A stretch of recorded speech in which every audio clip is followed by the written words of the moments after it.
Please ভাইয়া এটা বললেন না, আমি তার সহধর্মিণী। একটা ব্যাপার যে সে স্বীকার করে সে বয়স্ক।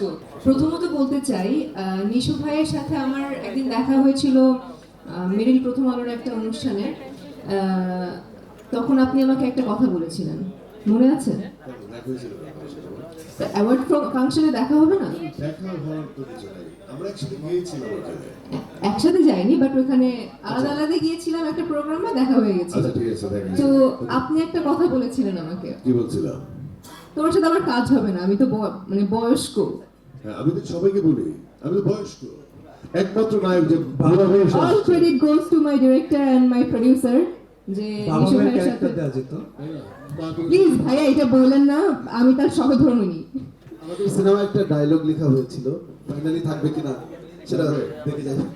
সেটা হচ্ছে যে আপনি আমার চাচার বয়সী হওয়ার পর আপনাকে আমি কেন বিয়ে করতে রাজি হয়েছি। But that was a great experience to work with him, কারণ আমি শুরুতেই বলেছি যে সে একজন খুবই সাপোর্টিভ একজন অ্যাক্টর।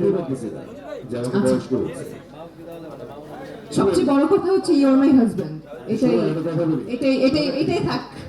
সব চলাই বলি না, কিন্তু একটা ভাব যে আমি তো স্বীকার করি, তাই না? ওই আমার ফ্রেন্ড সার্কেল বলি না। একটা ব্যাপার যে সে স্বীকার করে সে বয়স্ক, কিন্তু আপনি যথেষ্ট ইয়াং। না, আমি যেহেতু এই প্রফেশনে আছি, এই জন্য হয় কি আমাকে একটু হয়তোবা সবাই দেখে দেখে মনে হয় যাবে না, কিন্তু আমার ফ্রেন্ড সার্কেলে যারা এক একটা দাড়ি টাড়ি সব পাইকে গেছে,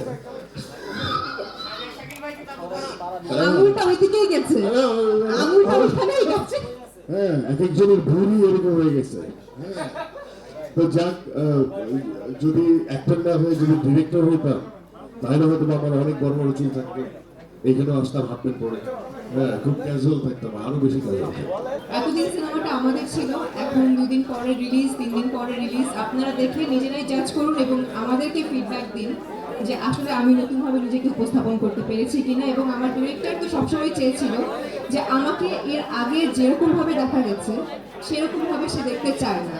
সো যেহেতু তার 10 বছর পর একটি বড়সড় কামব্যাক হচ্ছে, সে তো নিজে অবশ্যই চাইবে না যে তার সিনেমার পাত্রপাত্রীকে সে আগের মতন লাগুক, নতুন ভাবে সে প্রেজেন্ট করতে। তো আপনারা দেখুন, নিজেরাই জাজ করুন।